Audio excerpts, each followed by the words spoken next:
Hi everybody, I'm Skip Elsheimer, and I'm just noticing that the sky is changing compared to when I first set up to do this. So I'm gonna maybe turn a little bit. I don't. Does that do better lighting? I don't know. Anyways, the sun is going down behind me, um, and but I'm Skip Elsheimer. Welcome to the AV Geeks Lunchtime streaming show, where we watch old 16 millimeter films. And I'm on the road today. And so I try to do theme shows, and it's been a while since I kind of dedicated something to Fallout. But yeah, radioactive Fallout. I have quite a few films that deal with that subject. And so I was going to show you a couple films that I haven't seen before. The first one is one called Unlocking the Atom, which basically talks about the atomic fission process and how the chain reaction happens and how things go boom, and then the results of what come off of it. So it is a educational film that ends with. Does it end with an explosion? I'm looking. No, it just talks about. Well, there is an explosion in it, of course. Cold War films all talk about atomic explosions, but it does talk about the benefits of using radiation for different things, of course.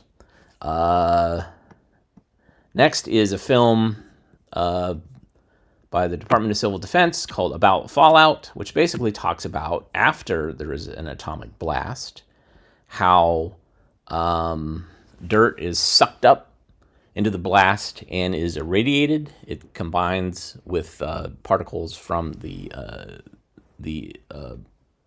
atomic explosion, and so then it all rains back down to the earth. And that's when trouble happens that's residual as far as people having to deal with suddenly now everything around them is irradiated. They survived the atomic blast, but now it's in their water, it's in their food, it's where they sleep, they breathed it in, and now that's where cancer and burns happen. So this talks about how to deal with that and the time frame it takes for after a blast for the fallout to subside. And that's what the deal with fallout shelters are, is that they literally are a place to be while you're waiting for the most of the fallout to eventually subside. And the last film that I have is one that I found from the National Archives. It's called Walt Builds a Family Fallout Shelter. And it is almost like, it really was like a TV show. And it shows this guy doing a do-it-yourself project. And like, today we're going to build a fallout shelter. And it goes through the whole process and shows how to do it. It's kind of fascinating. It was this attempt to say like, hey, America, like, here's what's coming up. Identify in your house if there is an atomic attack. Identify a place in your house that your family can hold up in for 2 weeks or so, and we'll show you how to do it. And so that's what this is. It's really interesting. There's so many other aspects to what would happen if there was an atomic attack that are not addressed in this film, but it is a stab at trying to give some sort of sense of you can protect yourself. And it's certainly better than the duct tape that the Department of Homeland Security was saying, like, use duct tape. It seemed weird. I know what they were trying to do, but it did seem kind of strange, given the vast amount of information we have in the past that Civil Defense put out. Anyhow, thanks for tuning in today. I'm still on the road at a film conference in Tulsa, Oklahoma, and meeting lots of interesting people. And hope you're having a great day, a great week. If you like what you saw, hit the thumbs up button, the like button. You can also go to ko-fi.com/avgeeks and buy me coffee. I'm staying in a conference hotel, and the coffee's very expensive here, so that can help. Also, you can use the super thanks button. But everybody have a great rest of your day, and we will see you tomorrow. Take care. Bye.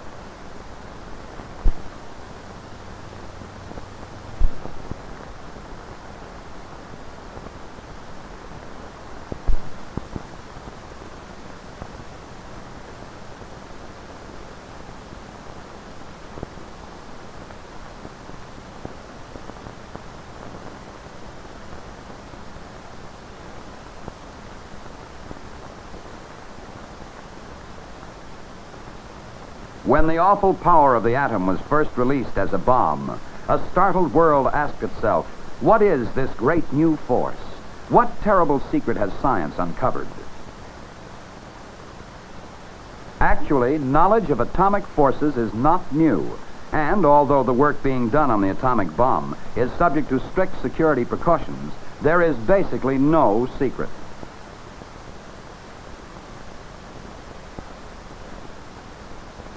Now, as for thousands of years, scientists are seeking an understanding of the ultimate structure of matter.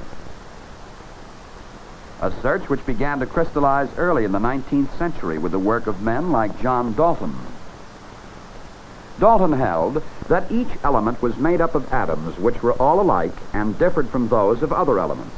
He invented a system of symbols to represent the atoms of different elements. By 1869, Mendeleev fitted together a fairly complete picture of the elements. The properties and places of unknown elements were predicted. The discoveries of later years proved the accuracy of the forecasts. With the discovery of electrons, the realization of the nature of positive rays, and the study of the properties of X-rays, a revolution occurred in the conception of the nature of matter and of the atom itself. The study of radioactivity, first investigated by Becquerel and then by the Curies, revealed the complex nature of the rays that are constantly emitted by these substances. These rays behave in a peculiar way in a magnetic field. A fairly weak magnetic field produces a deflection of light-charged particles called beta rays.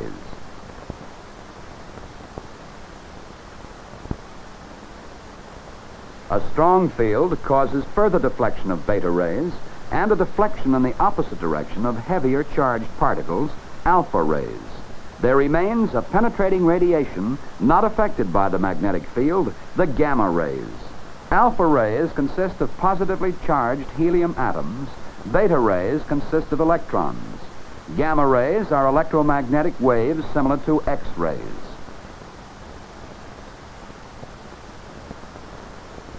Furthermore, radioactive elements undergo spontaneous changes.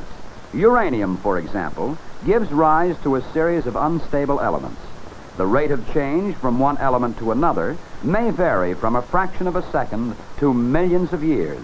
But finally, uranium becomes completely transformed into the stable element lead.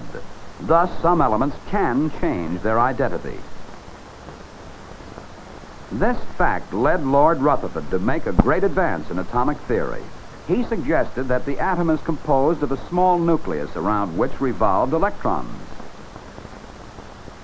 By 1932, scientists could say with certainty that the atom contained electrons carrying unit negative charges and a nucleus built up of protons carrying unit positive charges and of neutrons, uncharged particles equal in mass to the proton.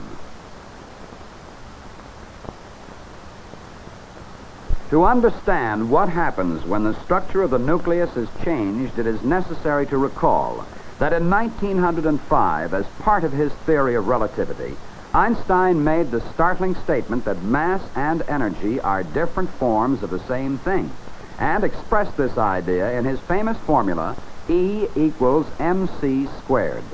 In this formula, E is energy, m is mass, and c is the velocity of light. It says, in effect, that a small amount of mass can be converted into a tremendous amount of energy. In 1932, Cockcroft and Walton found it actually possible, by bombarding atoms with particles at high speed, to split their nuclei. When the lithium nucleus was struck by a proton, it split into two helium nuclei.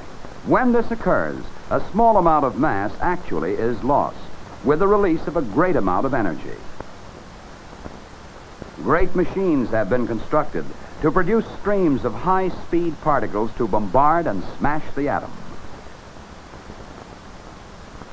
One of the most famous of these is the cyclotron, invented by Professor Lawrence of the University of California. In a vacuum tank which is placed between the poles of an electromagnet are two hollow D-shaped electrodes to which a high-frequency alternating voltage is fed.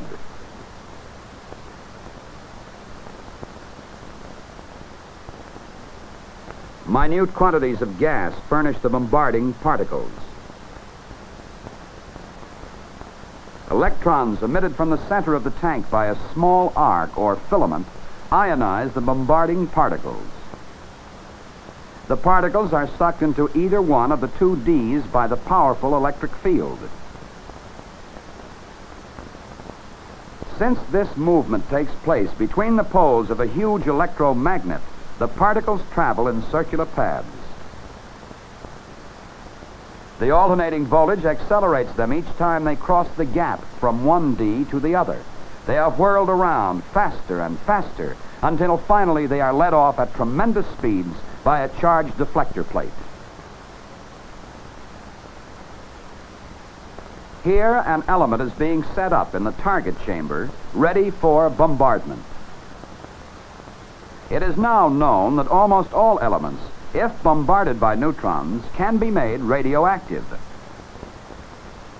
The scientist must operate the cyclotron from behind a screen of water several feet thick to protect himself from the intense and dangerous radiations.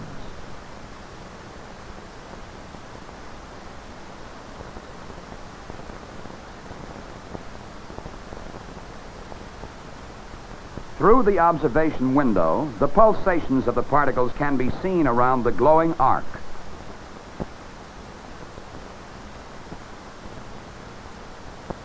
Some idea of the neutron's effect on the nucleus can be given by this simple demonstration. Imagine that the saucer is the nucleus of an atom. One might think that the neutron would go straight in and out the other side. Like this. Now the saucer is filled with marbles to represent the particles of the nucleus. If the neutron marble rolls down into the nucleus, it jostles the others but remains in the saucer. It becomes unstable and gives off its excess energy as beta and gamma radiation. If the neutron marble enters the saucer with more energy, one or more marbles will be knocked out. Thus, neutron capture can eject particles from the nucleus, causing disintegration. Uranium is unstable, as shown by its ability to emit an alpha particle.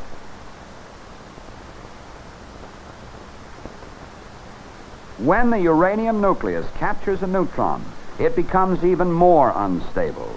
Then, fission occurs, the nucleus splitting into two nearly equal fragments. Great amounts of energy are released in the process, and the fission fragments are hurled apart with tremendous velocity. If each fission has to be produced by elaborate apparatus such as this, there would be no hope of deriving useful energy from the process. But each fission is accompanied by the release of a few neutrons. One neutron started the fission. The fission itself produces more than one neutron. And is thus itself capable of causing more than one fission, and so on. The result is a self-sustaining chain reaction. Even the first fission-provoking neutron does not have to be supplied from outside, since a few fissions are always taking place spontaneously. These supply the necessary neutrons. Such a fast chain reaction is the basis of an atomic bomb. There are two isotopes which make up the bulk of natural uranium. The atomic weight of one is 238, the other 235. Over 99% of natural uranium is U-238. U-238 undergoes fission only with very fast neutrons. Many neutrons are scattered by uranium atoms and lose the speed necessary to cause fission. Therefore, a chain reaction will not take place in uranium, which is predominantly U-238. U-235, on the other hand, undergoes fission with neutrons of any velocity, but is most likely to capture slow ones. A controllable chain reaction is obtained by using slow neutrons to cause fission in U-235. To achieve this controlled chain reaction, a pile is built. Pure uranium rods containing both isotopes are embedded in a mass of pure carbon in the form of graphite. Neutrons produced in the uranium are slowed down by collisions with the light atoms of the carbon, the moderator as it is called. These slow neutrons are captured by U-235, which then splits. The first controlled chain reaction was achieved in 1942 at the University of Chicago.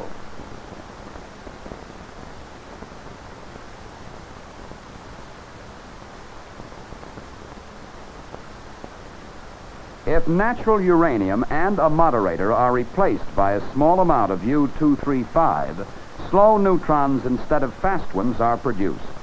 Fissions take place, but so many neutrons escape without hitting a nucleus that no chain reaction is built up.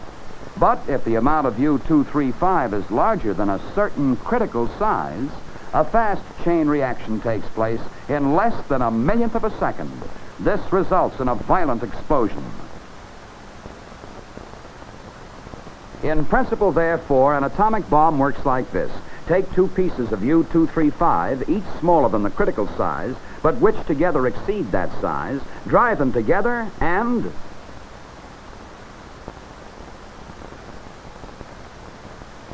thus U-235 is a key material for the atomic bomb.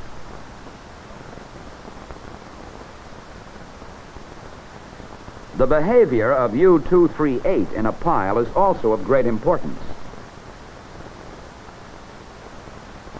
Slow neutrons are sometimes captured by U-238. No fission occurs, but this nucleus becomes U-239. This is unstable. A beta particle is emitted. A new element is formed, Neptunium-239. This new element is also unstable. Another beta particle is given off, forming another new element, Plutonium-239.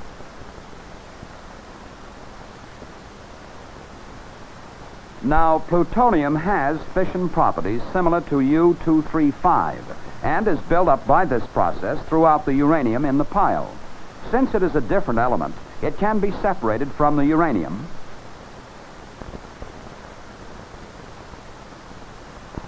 and used also for a bomb. So, plutonium is the second key material for an atomic bomb. The actual processes involved in obtaining materials and constructing a bomb are done under strictest security regulations. It is costly work and dangerous work. Elaborate precautions must be taken by workers on the atomic pile and in the laboratories because of the danger of the deadly radiation. Danger signs and warning signals, lead and concrete shields, remote controls, detectors, protective clothing.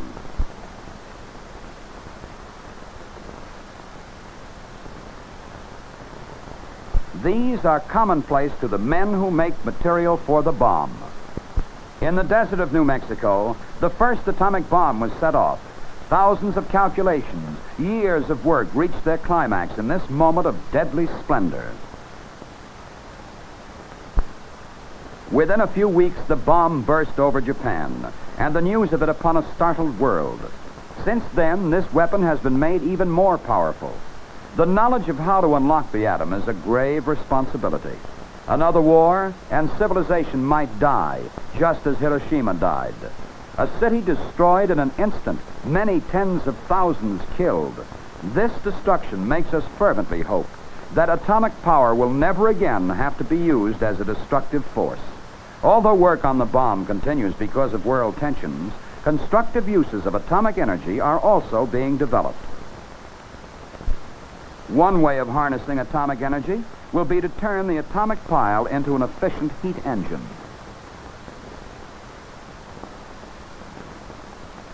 The release of energy in a pile results in the generation of heat. If the reaction is allowed to run fairly fast, a cooling system is necessary. To control the rate of the reaction, rods of cadmium or some such substance must be introduced, which can absorb neutrons if lowered into the pile.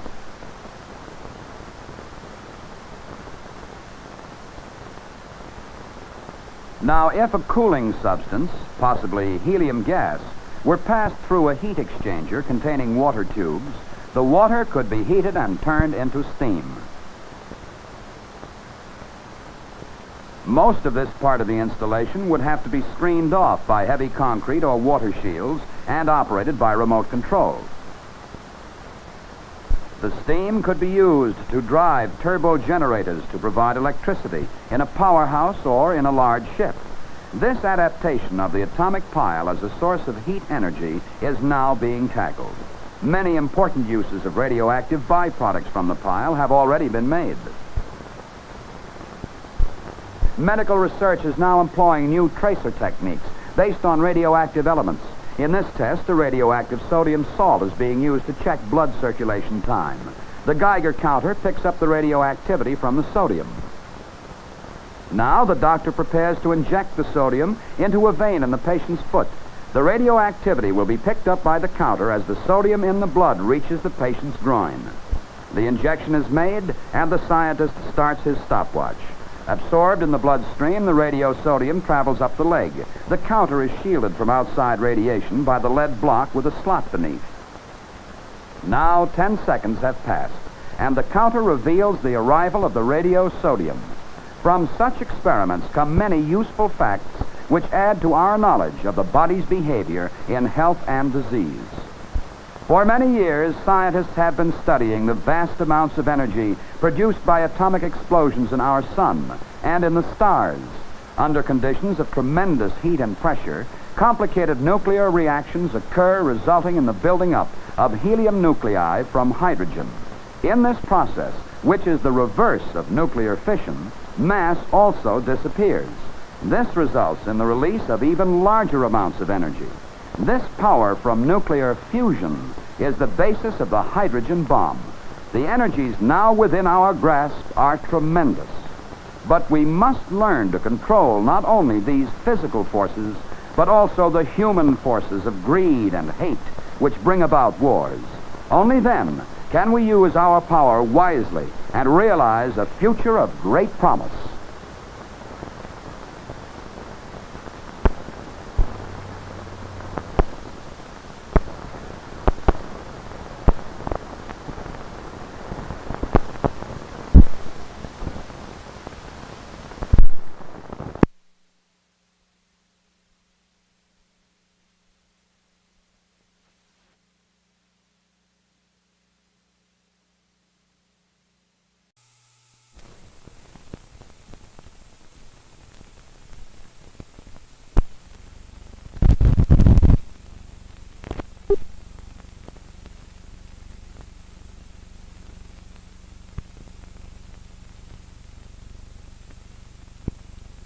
These are particles of radioactive fallout.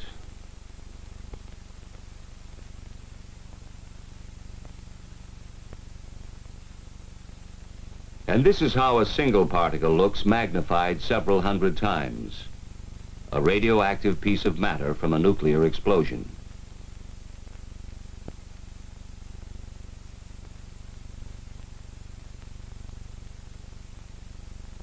These few particles can't do us any significant harm.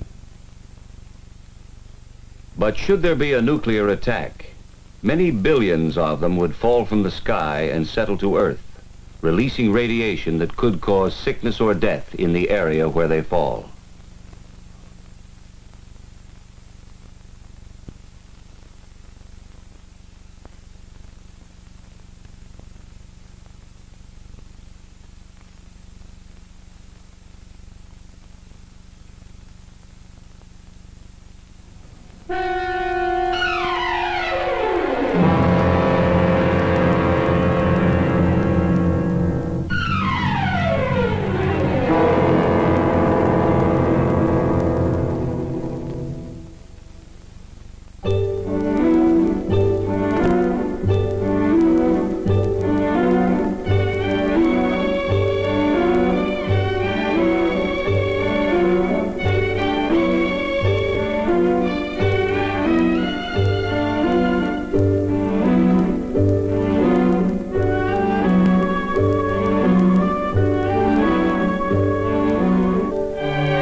To begin with, it may be surprising to know that radiation is something we live with every day. Far back in time, back before there was an Earth, there were flaming fireballs in space. We call them stars. And there are millions upon millions of them. Each star, like our own sun, is a raging nuclear furnace that shoots out showers of particles too tiny to be matter as we conceive it, along with invisible forces that we call radiation. This radiation and these particles travel through space at fantastic speeds until they strike some other matter which may make new flares of radioactivity. They strike wandering asteroids, moons, and planets such as our own. Everything in space, Earth included, receives this radiation. Skies partly cloudy this afternoon, clearing by...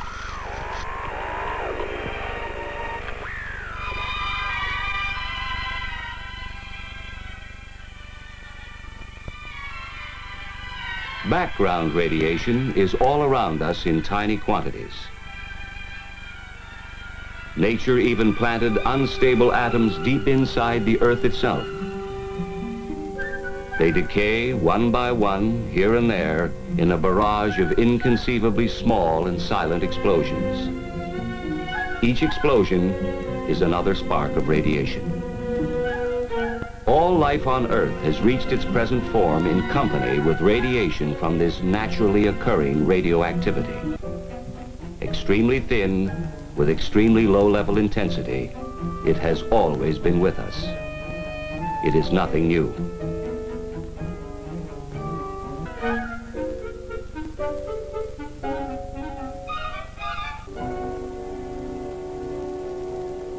We don't worry about the small amounts of natural background radiation. We safely handle larger amounts. We must keep our distance and shield ourselves. For as the amounts increase, so do the dangers. The amount of energy generated by a nuclear explosion is enormous. Near the crater area, there is almost total destruction from blast and heat. And now, large amounts of pulverized debris and molten earth are pulled up into the mushroom cloud. This is where radioactive fallout is formed. The radioactive atoms produced in the explosion join with the particles of earth and debris. The mushroom-shaped cloud forms and climbs higher. It now contains billions of highly radioactive particles of matter that we call fallout. The strong winds of the upper altitudes go to work on the cloud, blowing it off in one or more directions. Gravity tugs on the particles. The larger and heavier ones sink toward the ground, while the lighter particles continue to drift with the wind. Some of the lightest particles remain suspended in the upper atmosphere. As time passes, their radioactivity grows weaker, so that the longer they remain aloft, the less dangerous they are. But the heavier particles, spread by high-altitude winds, fall to the ground within 24 hours. Several miles from the explosion, they are about the size of table salt or fine sand. These are the most dangerous, because they carry the greatest number of radioactive atoms and so emit the largest amount of nuclear radiation. Which brings us to an all-important fact. Deadly as radiation can be, it has a fortunate weakness: a rapid rate of decay. And this gives us an invaluable ally: time. Suppose a nuclear explosion takes place at 12 noon. By 1 o'clock, the total force of the residual radiation is at a high level. By 7 o'clock, it's down to 1/10. In 2 days, although still dangerous, it's only 1/100th. But in 2 weeks, it's only 1/1,000th. With this decay rate in mind, consider radioactive fallout conditions which might confront us after a massive attack. Within an hour, fallout would be a serious problem in the vicinity of explosions which occur on or near the ground. By 7 hours after the attack, the fallout area covers more and more of the country as the prevailing winds expand the fallout in a downwind pattern. 24 hours. 48 hours. Without shelter, millions would face death. A few days later, those who have taken shelter will survive. In many areas, people can even leave shelter for brief periods of time to carry out important tasks.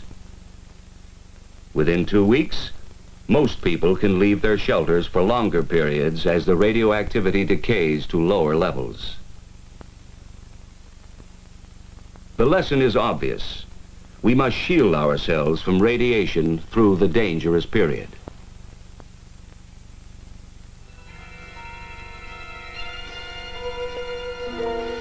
To do this, we need more than time. Fortunately, we have another ally: distance.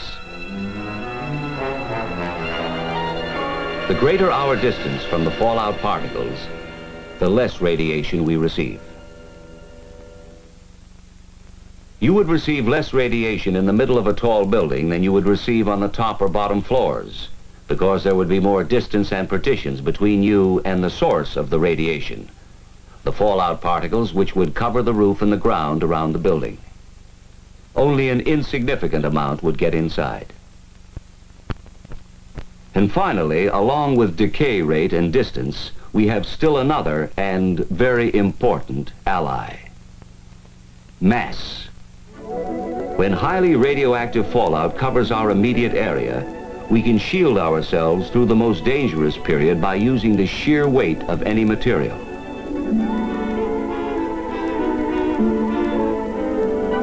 But the protecting material must be heavy. To shield out some 99% of the radiation, you would need about 5.5 feet of wood, or 2 feet of earth, or 1 1/3 feet of concrete, or 1/2 foot of steel. Even though the thickness of these materials varies, they all weigh the same. Taking a house as an example, it offers a small amount of mass and distance from radiation, but not enough protection in an area of heavy fallout. The solution is plain. Fallout shelters are the best defense against nuclear radiation. Whether in a home for a single family or a large community type in an apartment building, they offer the kind of protection from radiation you would probably need in case of a nuclear attack.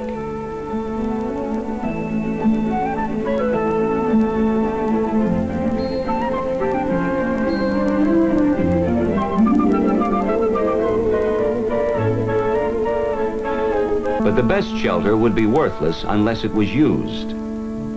Most people find it hard to understand how silent, invisible rays, which cannot even be felt, could be so damaging. Let's see what happens when radiation penetrates the body and attacks the cells. What is a cell, and what happens when it is attacked? It's a simple organism, which reproduces itself by dividing. Our bodies are made up of millions of cells. They're the building blocks of our blood and tissues. Now, powerful radiation strikes, and cells are injured or destroyed. If radiation stops before the accumulated dose is too great, almost all of the damage eventually will be repaired. If radiation continues, there are some cells less able to function at top efficiency. Should the body fall behind in its recovery, severe illness or death could result.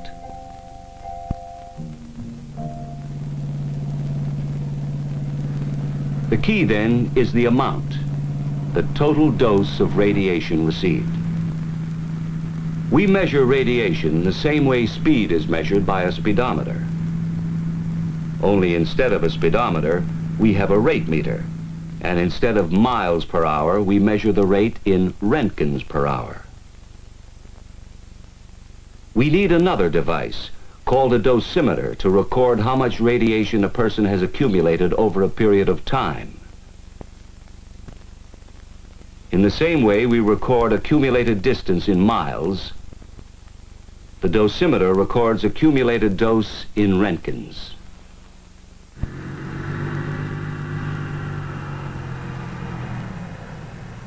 With this in mind, let's return to background radiation. In an average lifetime, a person might expect to accumulate about 10 roentgens from his natural environment. Not enough to affect his health.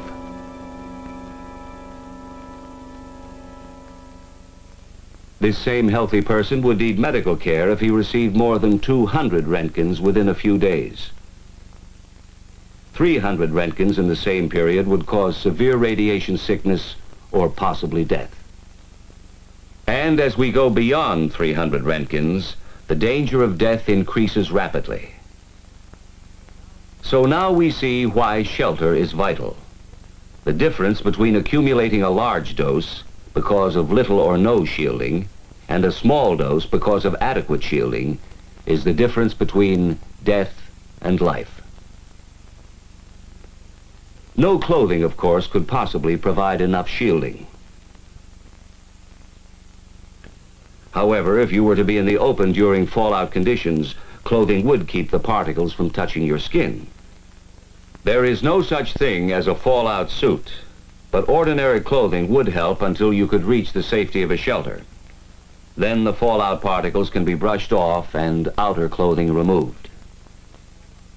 If fallout settles on your food, the food itself is not harmed, since radiation damages only living tissue.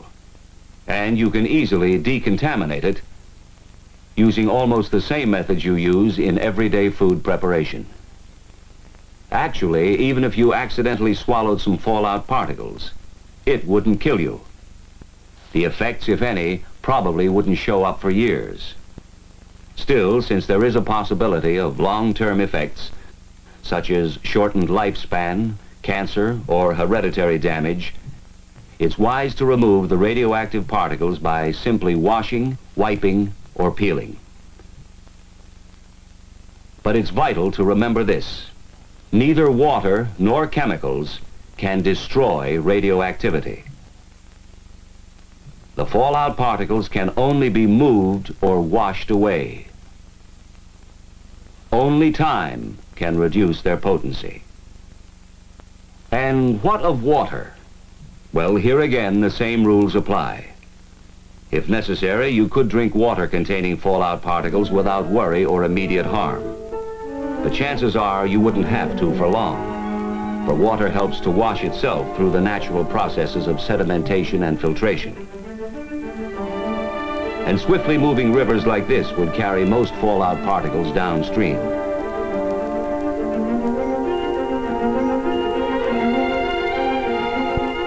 In still waters, most particles would settle quickly to the bottom. Others might remain suspended in the water for a long time, while a small percent of the radioactivity would dissolve.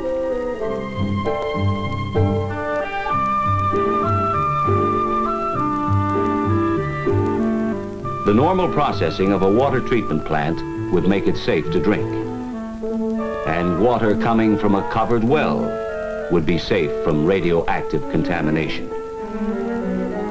There is no problem with breathing, for air is not contaminated once the fallout is on the ground. Fallout is not a poison gas. If ventilation is needed in a shelter, a simple inverted U-fitting on a ventilating pipe would keep fallout particles from entering the pipe and getting inside. Of course, surviving a nuclear attack means more than just waiting in a shelter for radioactivity to decay to safe levels. Survival, reconstruction, and recovery would involve decontamination in many areas. a very difficult job. Unit 8 at Elman Morse. Dose rate 15 Roentgens per hour. Okay, Unit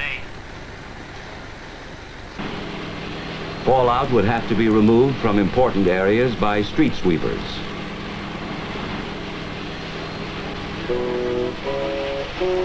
And the remaining particles could be flushed out of the way.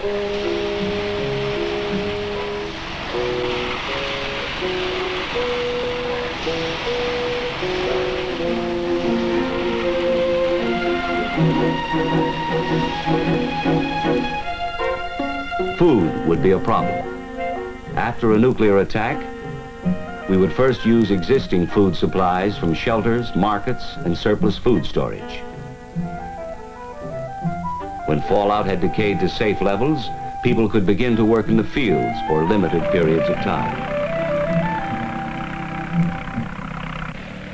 In a few areas, the land would not be suitable for food, but such crops as cotton could be grown.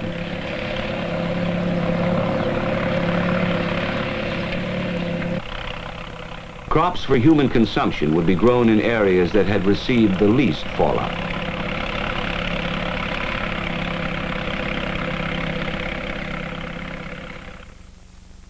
The reason we would be able to grow and eat food planted in this land is that the transfer of radioactivity from soil to plants is extremely low.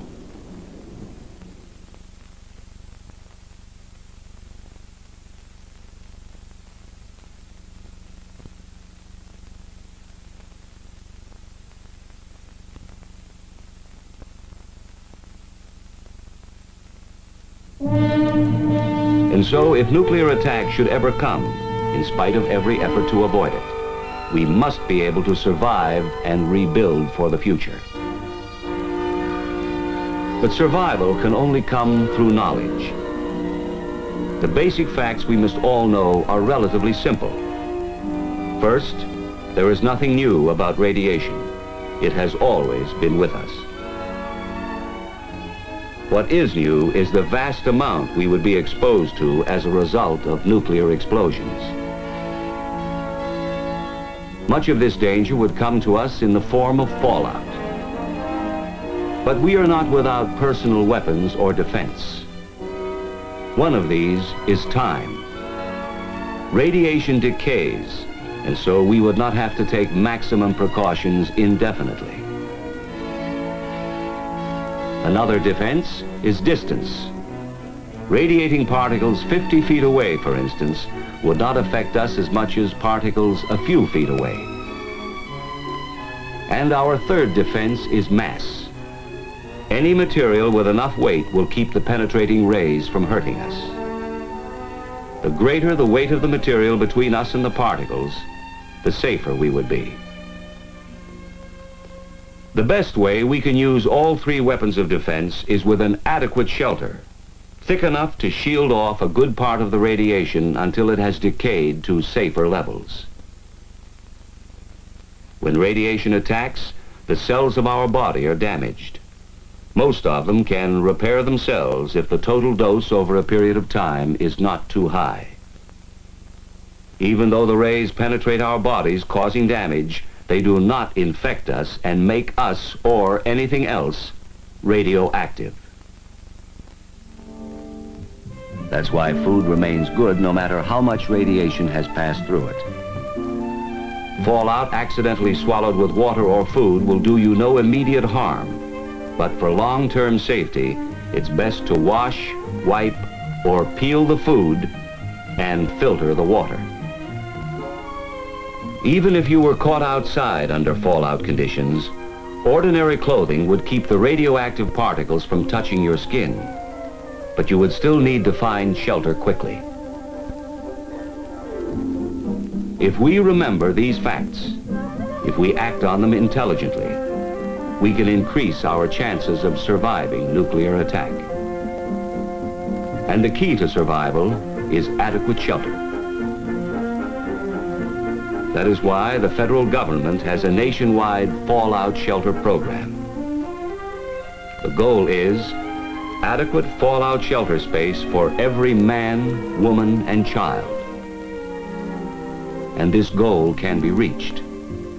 For with knowledge of radiation, we can face the facts about fallout, take action to protect ourselves, and learn how to live in the nuclear age.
Well, folks, I'm glad you could come down to see my fallout shelter. Just finished painting it last night. Looks like a nice job, Walt. You know, this shelter is a real good idea.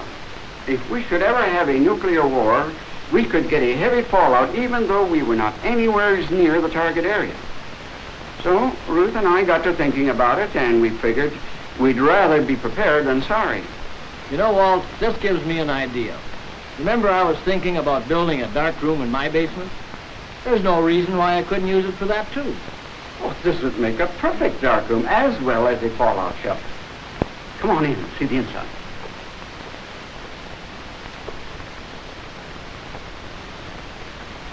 Hey, isn't this nice?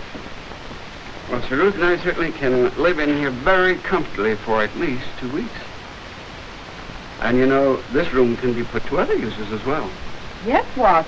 You could use this as an extra bedroom for company. Yeah, and when those grandchildren come, it'd be a great place to put them. You certainly have this well stocked.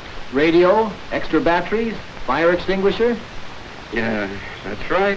And, you know, besides being a fallout shelter, it's a good place to be during a tornado. Walt, you've done a real good job.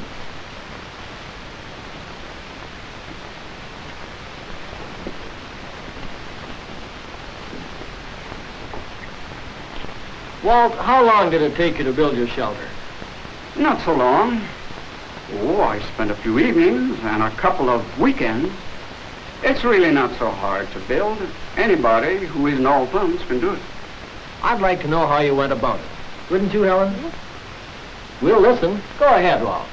Well, here's the way anybody can do just what I have done. To begin with, the best way to build anything is the right way. So I got this bulletin. It's the official bulletin put out by the Office of Civil and Defense Mobilization, called the Family Fallout Shelter. Another booklet is available from the National Concrete Masonry Association. Both can be obtained from your local civil defense office or the local concrete block producer. Now, my first suggestion to you would be to get these bulletins. Get these bulletins and study them, because in it there are various types of fallout shelters, not only the basement fallout shelter, but also others. Now, once you have that, then I would suggest that you and the family go down into the basement and decide on just where you're going to build that basement fallout shelter. Now, I decided to put it in this corner. Once that is decided, then the next thing I did, I drew these lines on the floor, because these lines show me exactly where the walls are to be.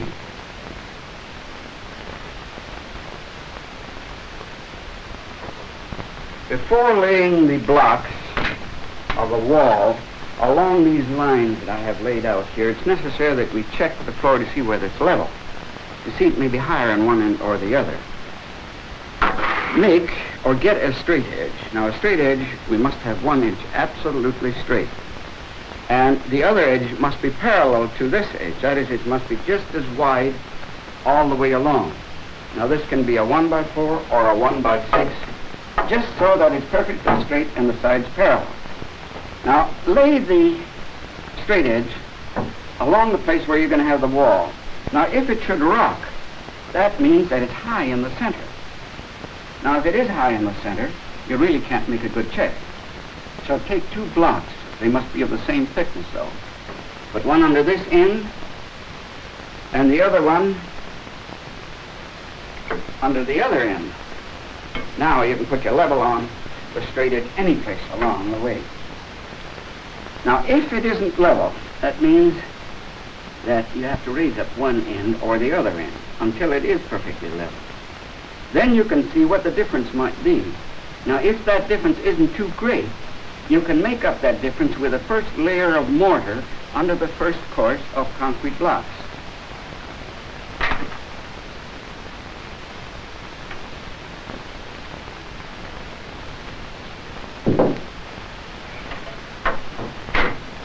This is a heavyweight 4x8x16 solid concrete block, and they're readily available. Thick, heavy walls and ceiling protect against radiation. The thicker, the better. Concrete blocks, therefore, are very well suited for this type of construction. Now, in laying a wall, you know, the mason always starts by laying one block over here and the other block. In other words, he builds up the corners first. In order that we know just exactly where to place this first block, since we must start here, we will have to lay out this wall dry, that is, without mortar. Now, you may wonder why we have scored this. Well, I'll tell you, we have removed the paint so that when we bring this wall up against it, there will be a good bond, and this scoring helps to make a good bond. You have to have a piece of wood that's 3/8 of an inch thick, because you see 3/8 is the exact thickness of the mortar joint between the blocks. Put the block down, put the board in there, another block, put the board in between. But be careful when you slide it up, you don't bang, because if you do, you know, you're going to move the block, and then by the time you get over there, you're going to be way out.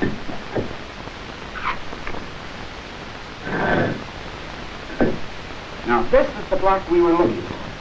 You know exactly where this block is to come.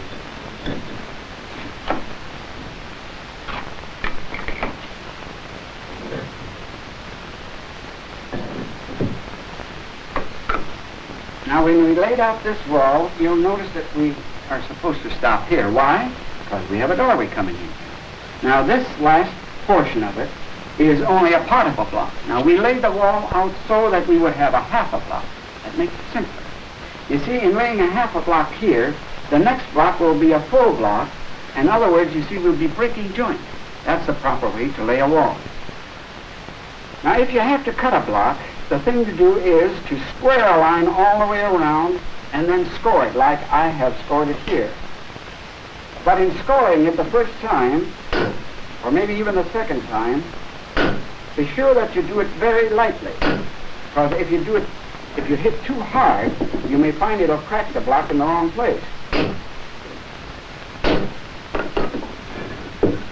Now, if you wear glasses like I do, that may be all right. But if you don't, I would advise that you get some safety glasses or the goggles to wear, because when these particles spit out, you know, they may injure your eyes.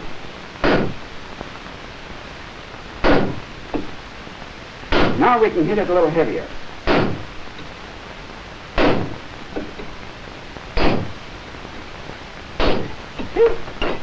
See how nice that broke?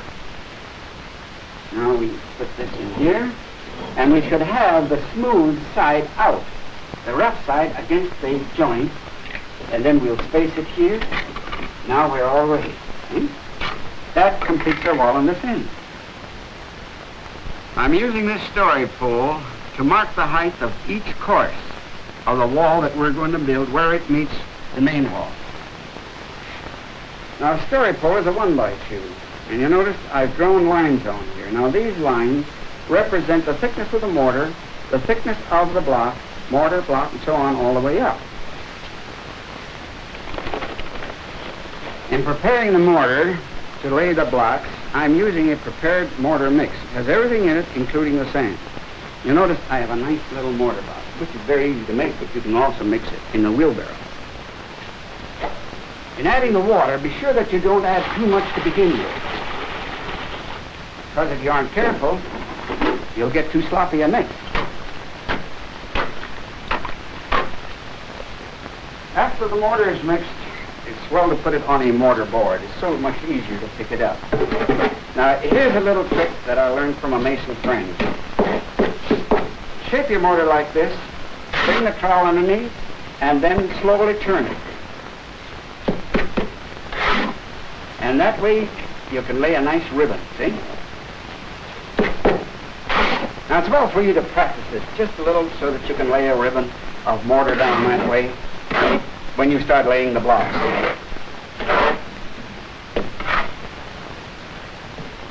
The first block we want to lay would be the one in the corner.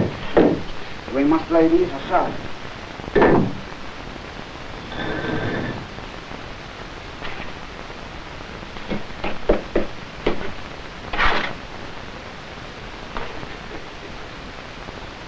Now be sure that you put plenty of mortar down for the first course, and as far as that's concerned, for every course, for the simple reason that it's very important that we fill these joints well with mortar.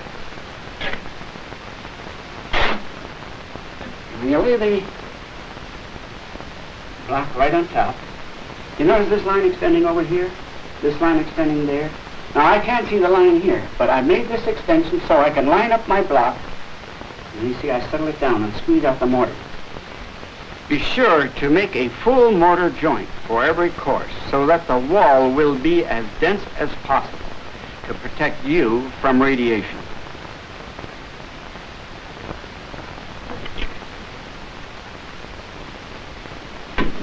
Now you see the story pole comes into play. Now it's still a little high, and I can lower it with a trowel. And I level it with a level. Now it's still a little high out here.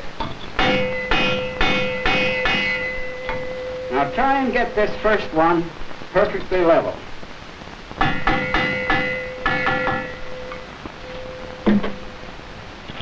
Then pick up this mortar.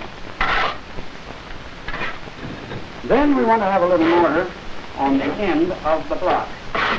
Because again here, we want to be sure that we get a full mortar joint.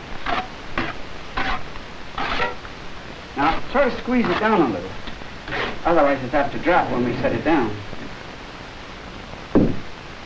Now set this block about an inch away from this other block. Settle it down a little and then push. See, by pushing it this way, you're filling that joint. Now let's get it down to where we want it. See, with all this mortar oozing out, we're sure to get a nice, tight, well-filled joint.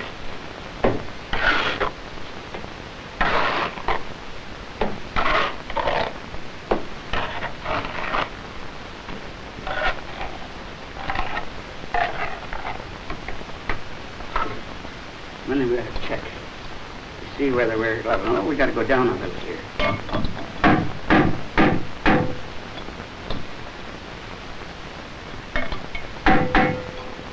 Also check it this way. See that we're in line all the way along. And of course watch this line. See again, that line is ahead of our block, so that we know just where we should lay the block in order that it's in the line. Now we have to squeeze this a little more so we can bring that right up to the 3/8-inch joint. Now our next block will be on the corner. See, that will then bridge over this joint here.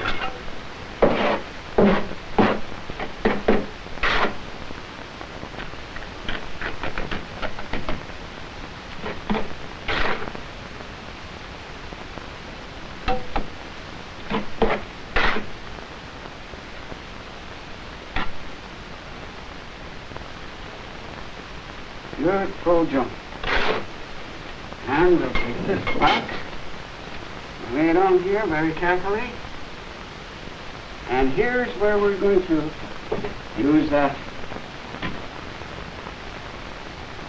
story board. Bringing it down to the line.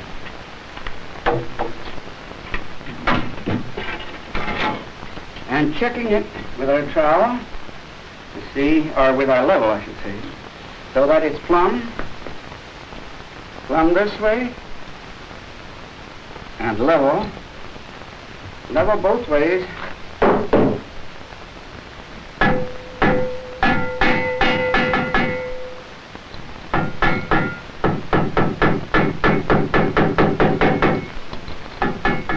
With this block laid in position in a full bed of mortar, tight against the basement wall, and along the line that we have laid out, we're now ready to complete this first course.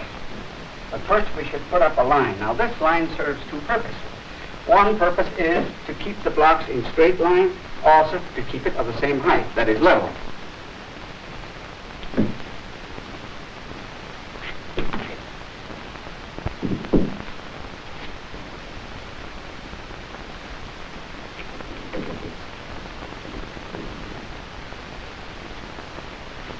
Be sure that you pull the line reasonably tight and have it right along the edge of the block here as well as over on that side. So we begin laying our blocks here and continue down to the other end. When I laid the second course, I left these openings. Now these openings are made by using a half a block and laying it directly over the joint below. Now when I laid the third course, you see, it'll leave an opening here, which is a vent. Just as described in the fallout shelter booklet. After building up a section of the wall and the mortar begins to firm up, then it's time to tool the joints. Now, tooling the joints serves two purposes. One is to make a nice looking job, and the other is to firm the mortar tight against the blocks. Now I made a tool out of a piece of half-inch conduit. You notice the end is bent up slightly here, also bent up here and then down to make a handle.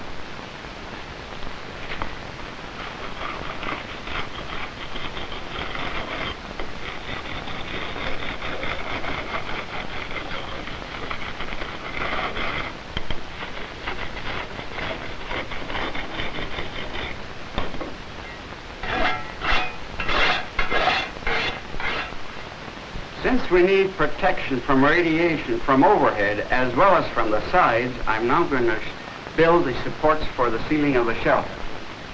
Now the ceiling is supported by joists, and these joists in turn are supported by posts bolted to the wall.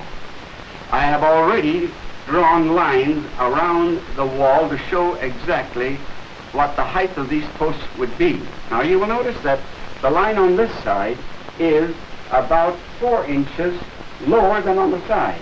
In other words, we're going to have a 4x4 beam over the top of these posts, but we will not need it on this side.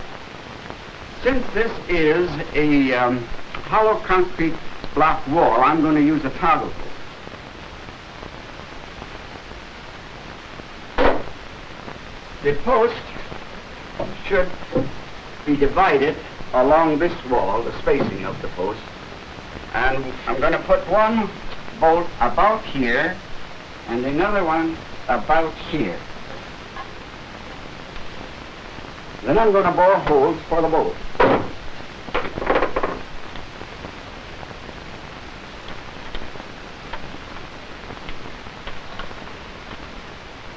I have already drilled a hole in the wall for the toggle bolt. To locate that hole, you put the bolt through the post. Set the post in the exact location where you want the hole.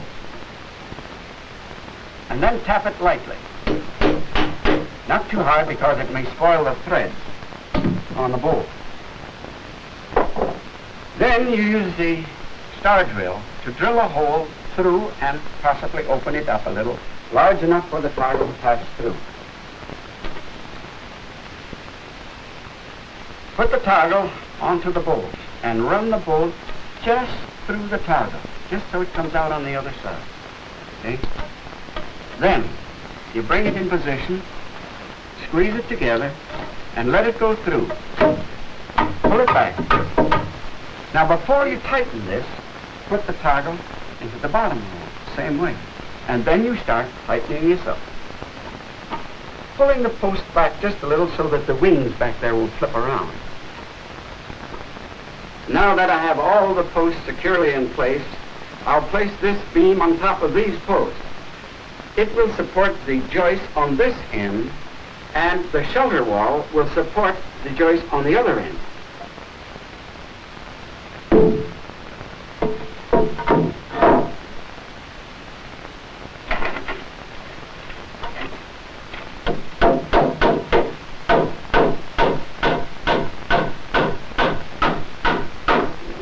One nail from that side and two from underneath.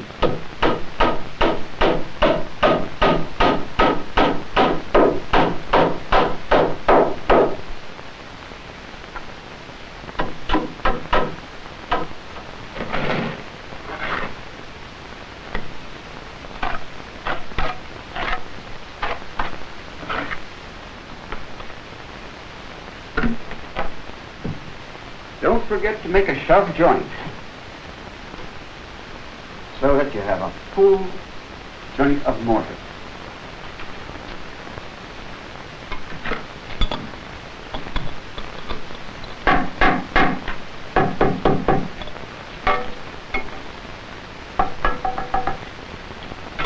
Now here's another trick that will be of help to you. This straight edge that I've used at the beginning will be a great help to you to line up these blocks so that they'll be perfectly straight.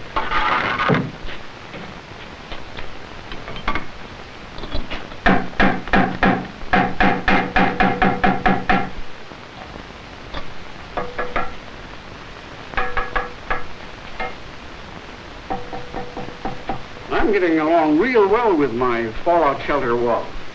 But if you feel that you need some help, why don't you get a mason to assist you? I'm in the process of putting up the joists, and it's necessary to put bracing between the joists to keep them from tipping.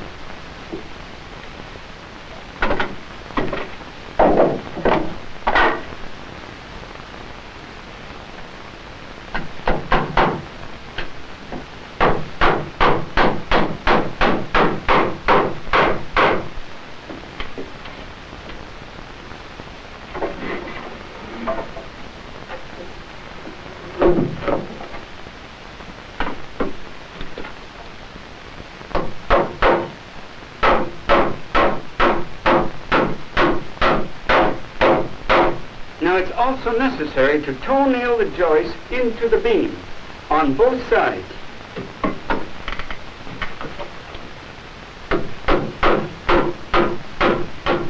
Now that the ceiling joists are in place, I can put up the ceiling boards.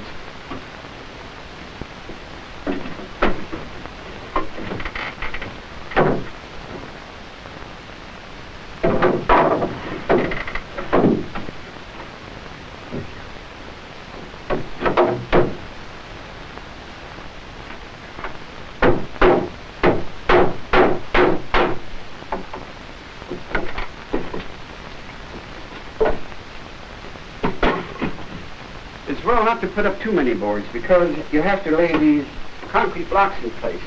You see, you need 2 layers of concrete block, one laid in this direction and the other laid in the opposite direction. You don't need mortar for this. Just lay them up dry and as tightly together as you can get them.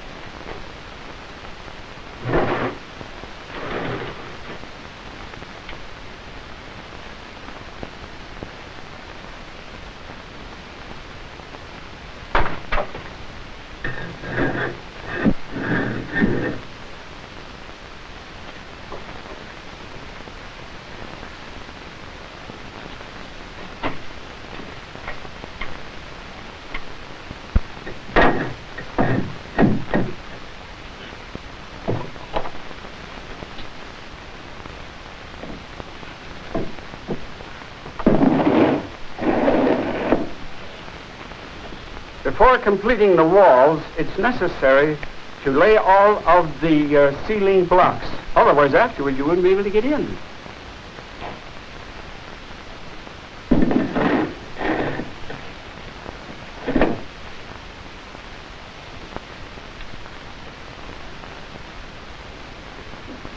Well, this finishes my fallout shelter. Notice this baffle wall, which covers the opening. Now, it'd be a good thing, you know, if you would get your larger pieces of furniture, such as the bunks and possibly table, in there before you build that wall.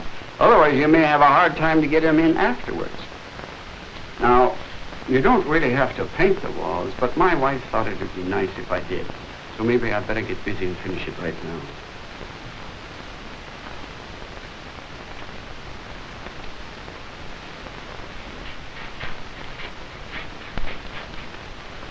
Folks, here is a message from the Honorable Zio A. Howick, Director of the Office of Civil and Defense Mobilization. You've just seen how Walt has built a family fallout shelter in his own home. I have a shelter in my home. It offers my family good protection in case of a nuclear attack. It also serves a dual purpose, a spare bedroom. We know from tests and from study and from research that the single best action for the protection of the greatest number of people in case of a nuclear attack is a family fallout shelter. May I therefore urge that you build a shelter in your home. By doing so, you not only protect your family, but also you contribute to the nation's security. You add to another strong deterrent to war.